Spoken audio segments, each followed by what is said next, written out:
नमस्कार दोस्तों, तो आज की कहानी एक मर्डर के ऊपर होने वाली है, जो कि कोई काल्पनिक कहानी नहीं बल्कि हकीकत है। दिल्ली में घटी ये कहानी है, तो वीडियो को लास्ट तक देखिएगा और कमेंट्स करके बताएगा कि कहानी आपको कैसी लगी। बाकी अभी तक आपने हमारे चैनल को सब्सक्राइब नहीं किया तो कर लीजिए ताकि कोई भी वीडियो आपसे मिस न हो। तो चलिए कहानी को शुरू करते हैं। यह केस पुलिस के लिए पूरी तरह से ब्लाइंड था। सवाल कई थे, मसलन यह युवक कौन है, किसने और क्यों उसे चाकू से गोदा, क्या यह किसी रंजिश का नतीजा है या फिर किसी ने उससे मोबाइल और पर्स को लूटकर उसे जान से मार दिया। यह साल था 2013 और महीना था मई का। उत्तर पश्चिमी दिल्ली के भीड़ भाड़ वाले इलाके ब्रिटानिया चौक के फुटपाथ पर एक युवक पड़ा हुआ था। युवक के फुटपाथ पर पड़े होने की खबर जैसे ही फैली, पुलिस मौके पर पहुंच गई। पुलिस ने मौके पर युवक की थोड़ी ही पड़ताल की तो पता चला कि उसके जिस्म पर चाकू से गोदे जाने के निशान हैं और उसका काफी खून बह चुका है। आनन फानन में पुलिस ने उसे अस्पताल में भर्ती कराया, लेकिन चिकित्सकों ने उसे मृत घोषित कर दिया। पुलिस ने युवक की पहचान करने के लिए उसके जेब की तलाशी ली, लेकिन युवक के पास पर्स, मोबाइल या ऐसी कोई दूसरी चीज नहीं थी जिससे कि उसकी पहचान की जा सके। यह केस पुलिस के लिए पूरी तरह से ब्लाइंड था। सवाल कई थे, मसलन यह युवक कौन है, किसने और क्यों उसे चाकू से गोदा, क्या यह किसी रंजिश का नतीजा है या फिर किसी ने उससे मोबाइल और पर्स को लूटकर उसे जान से मार दिया। इन सभी सवालों के जवाब जानने के लिए सबसे जरूरी था युवक की पहचान होना। अचानक उस वक्त पुलिस की नजर युवक के शर्ट के जेब में पड़ी एक पर्ची पर पड़ी। इस पर्ची में युवक का नाम, पता या कोई फोन नंबर नहीं था, बल्कि इस पर्ची में कुछ होटलों और वेटर के नाम लिखे थे। इस केस में पुलिस ने इस पर्ची को पहला सुराग माना और पर्ची को ध्यान से पढ़ने के बाद उसमें लिखे कुछ होटलों के नंबर पर फोन घुमाया। इत्तिफाक से एक होटल ने युवक की पहचान करने की बात कही, लेकिन दिक्कत यह थी कि यह होटल राजस्थान में था। अब पुलिस दिल्ली के शकूरपुर से राजस्थान के कनेक्शन के बीच उलझ गई थी। होटल वाले ने पुलिस को यह भी क्लू दिया था कि हो सकता है कि मरने वाला शकूरपुर का ही रहने वाला हो।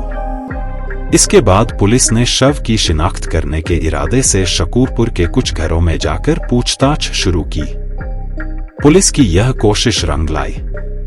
शकूरपुर के ए ब्लॉक में जैसे ही पुलिस ने एक परिवार को तस्वीर दिखाई, इस परिवार में कोहराम मच गया। पता चला कि मरने वाले शख्स का नाम उन्मेद था और उसका परिवार ए ब्लॉक में ही रहता है। पुलिस ने उन्मेद के घर वालों को ढूंढ कर तो निकाल लिया, लेकिन हत्या की वजह अब भी सामने नहीं आ पाई थी। परिवार वाले इस बारे में कुछ भी नहीं बता सके, लेकिन पुलिस को यह पता चल गया था कि उन्मेद अक्सर राजस्थान जाता था और उसके पास एक मोबाइल फोन भी था। पुलिस ने तुरंत उन्मेद के नंबर को सर्विलांस पर डाला। हालांकि कई दिनों तक यह नंबर स्विच ऑफ आता रहा। अचानक एक दिन यह मोबाइल स्विच ऑन हुआ और फिर तुरंत बंद हो गया। लेकिन इतना वक्त काफी था यह पता लगाने के लिए कि यह नंबर शकूरपुर में ही ऑन किया गया था। अब पुलिस मोबाइल नंबर को जीरोइंग करते हुए उस छोटे से दुकान पर पहुंची जहां यह नंबर ऑन हुआ था। दुकानदार ने पुलिस से पूछताछ में बताया कि दो लड़के उसके पास मोबाइल बेचने के लिए आए थे, लेकिन मोबाइल का पासवर्ड उन्हें मालूम नहीं था, इसलिए उसने मोबाइल उनसे नहीं खरीदा। यह दुकानदार इन लड़कों को पहचानता था। जाहिर है अब पुलिस इस केस को सुलझाने के बिल्कुल करीब पहुंच चुकी थी। दुकानदार की निशानदेही पर पुलिस जेजे कॉलोनी स्थित इन दोनों नौजवानों के घर पहुंची। यह दोनों लड़के उस वक्त घर में ही मौजूद थे। इनमें से एक साजिद की पहचान नामी झपटमार के तौर पर हुई, जबकि दूसरा लड़का नाबालिग था। पुलिस की सख्ती से की गई पूछताछ में साजिद ने बताया कि कत्ल की रात वो पैसों की तलाश में थे। अचानक आजादपुर की तरफ से आ रहे उन्मेद पर इनकी नजर पड़ी और वो दोनों घात लगाकर छिप गए। जैसे ही उन्मेद उनके पास पहुंचा, उन्होंने चाकू से उन्मेद पर ताबड़तोड़ कई हमले कर दिए। इससे पहले कि उम्मीद कुछ समझता वो उसकी जेब से पर्स और मोबाइल छीनकर फरार हो गए। एक मामूली से कागज के पुर्जे से कातिलों तक पहुंचकर इस मर्डर मिस्ट्री को पुलिस ने अब सुलझा लिया था। इस मामले में पुलिस ने कानून के मुताबिक कार्रवाई की। तो दोस्तों, ये कहानी यही समाप्त होती है।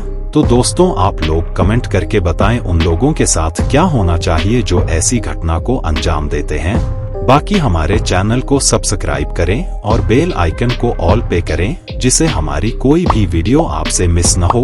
तो फिर मिलते हैं एक और कहानी के साथ। धन्यवाद।